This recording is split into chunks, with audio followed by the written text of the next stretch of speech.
Morning, Patriots. It's me again, Shannon Fox here, the What a Patriots 2 channel. Just drinking the morning mud. It's about 4:30 in the morning here at the house. I'm getting ready to go to work. A couple things going on today in the news feed. Ron Desantis says he will be on Twitter today announcing his presidential run.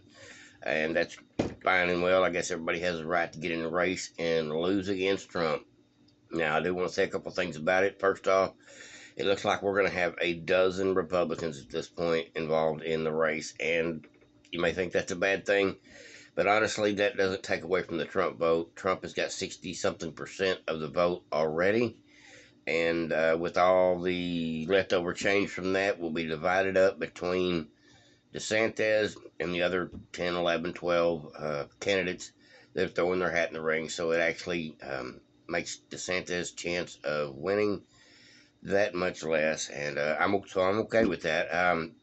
I do like DeSantis as a governor. I've heard some things about him that I really don't have any cooperation about, so I'll leave that alone. But I can say this: Trump is the only one in our whole country, just my opinion, that can actually do some real good toward fixing these three-lettered agencies that have been weaponized against not just Trump, but the American people as well. Now, Elon Musk is going to endorse Ron DeSantis, which is just fine.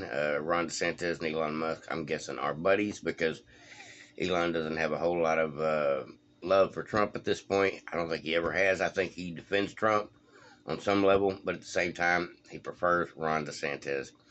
Truth be known, here's my problem with Ron DeSantis. Ron DeSantis has yet to ever even speak up about the atrocities going on in this country with the weaponization of the government, the attacks that they are throwing at Trump.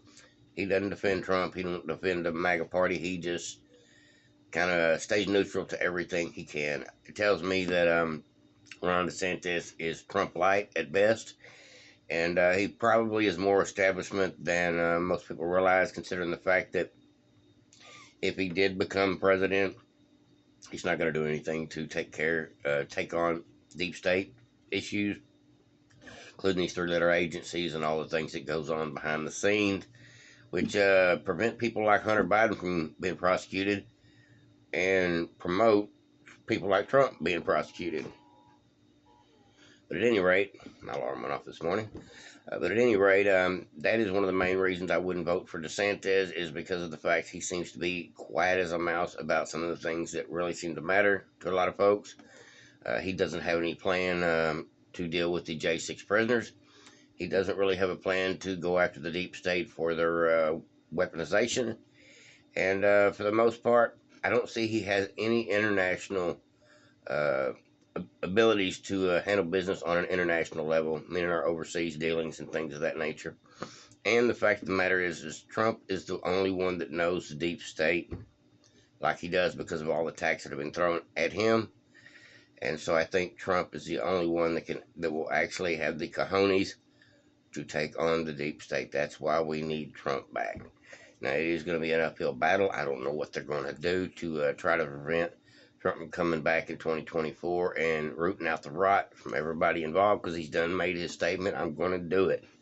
That's enough for me to know that the man is fearless after 7 years of attacks from the deep state, the liars, Adam Schiff, all the folks at the top, the mainstream media. Trump's still standing, and he's been proven innocent, not once, not twice, but several times over with all these fake allegations. And if that doesn't make you realize he's the underdog in so many ways, then nothing does. And I like to vote for the underdog. Trump is the underdog here. He is the only one that has stood in the gap to try to fight for our rights here, with the exception of a few people like Elon Musk buying Twitter. But truth be known, Trump's the right man for the job. Trump 2024, folks. Ron DeSantis is going to throw his hat in the ring today, and we will find out one thing for sure. We'll find out if his numbers are going to continue to drop, because his numbers have went from 20-something% in the polls down to about 16%. So he's actually losing ground as far as I can tell. And the more people that get in the race, the smaller the number of people Ron DeSantis will actually be able to pick up.